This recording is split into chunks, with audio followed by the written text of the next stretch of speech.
One summer night in 1998, I was home preparing to take a hot bath.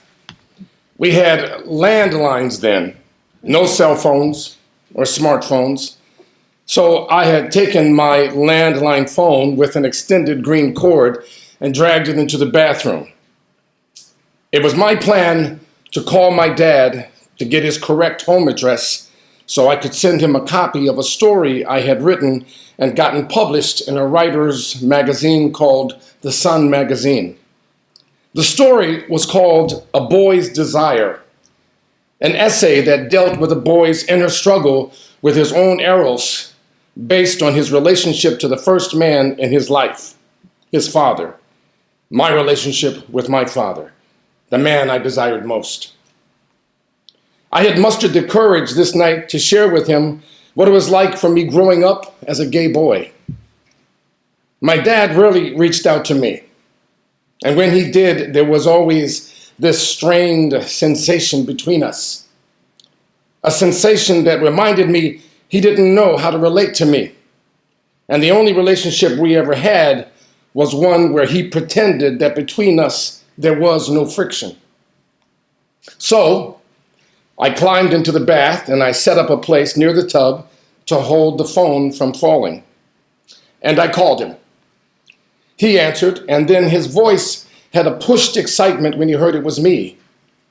An excitement that camouflaged a kind of apology in his tone, saying, "This is the best that I can do."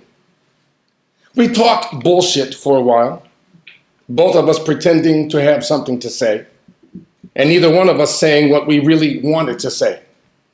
Because if we did say what we wanted to say, I would have been truthful to my dad.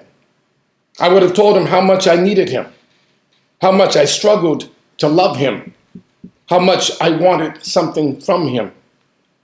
But I said nothing. I just swallowed and adjusted myself in the warmness of the water around me.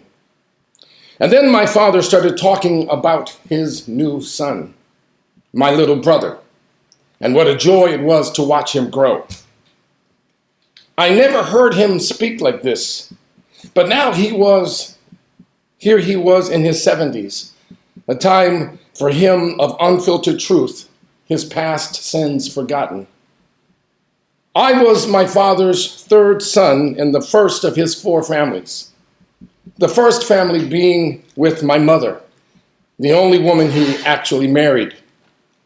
Garcelle, who he spoke about now, was from his fourth family, my father's latest. Garcelle was 4 years old, and my father spoke about him with such praise and wonder. He had so much joy in his voice, and I couldn't help but think, what about me? I adjusted myself in the water and realized this is my life with this man. I know how this works. I just accept him and not complain. As my mother would say, he doesn't know any better. But something about this praise of Garcelle, this boy who I did not know, made me so uncomfortable in this water. I was boiling and I wanted to tell my story, the story about me, the one I had written and gotten published, A Boy's Desire. I wanted to cry out, to say something, but I could only swallow. My father said he was amazed, he was overjoyed, and he continued to bombard me with this newfound joy without ever considering what it might be doing to me from his first family to hear him finally talk about wanting to be a father. But he was unaware of me. He was captivated by Garcelle. At one point, I attempted to interrupt him to tell him why I had called, but he dismissed me and talked about Garcelle and being a father. He talked about how he wanted to live now for this boy, and I thought, what about me? There was this heaviness in my stomach of so many things I had swallowed. I felt offended, and I wanted to choke him, but again I swallowed. I listened to my father go on about this boy. I felt hurt and uncertain of what to say, what to do. And then my father stops himself. There is silence, and he tells me, "Oh, by the way, I talked to your mother. I found out you were positive.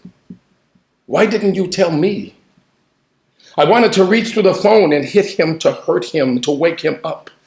I told him I didn't tell my mother. I told him she asked. I told him I had made a decision to only tell those who had the courage to ask me, and he never asked. Then he stupidly said, I didn't even know you were gay. Why didn't you tell me you were gay? I reminded my father of December in 1970, outside our home in Chicago when we sat in his Oldsmobile.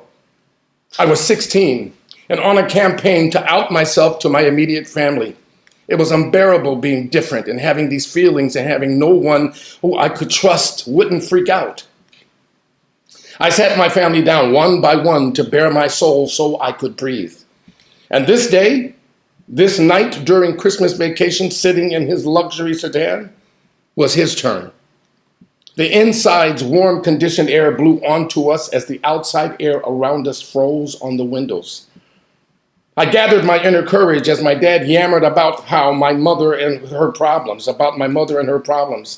And inside my head, some lawyer put together my story and reasoning to explain to my dad why I am the way I am, as if building a defense to ward off my father's expected cunning and secret way of twisting my thoughts.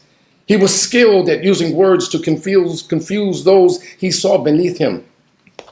There was a heat in my chest, a knot in my stomach.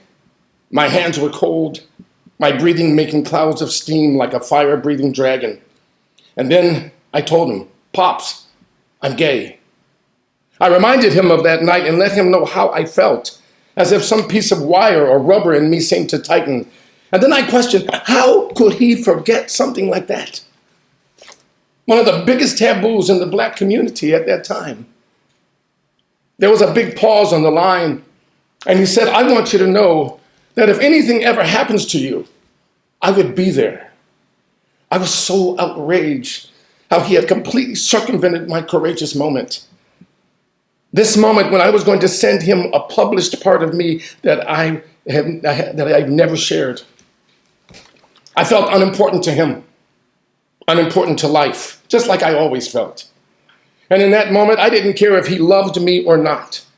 And I calmly and firmly told him, if the only reason to see me was because I was almost dying and not because you can't help but see me, then don't come see me. My body started shaking. I had never told him my unapologetic truth like that. I wanted to move, to get out of that tub.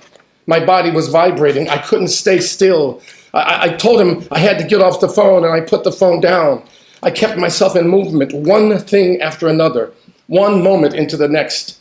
I got myself dressed, just doing what I needed to do. And I walked. I walked to the ocean. The ocean always told me something, always put the right thoughts in my head. I walked quickly so nothing would distract me from getting to that water and waves and emptying out. And I walked from the boardwalk to the sand and finally to the ocean's splashing waves. I stood there, and I breathed, and I listened, and I heard the sound of thunderous, roaring approval. 3 months later, my father died. I never sent him the story, A Boy's Desire. But I remember that summer night I told the truth, the night I heard the ocean applaud me.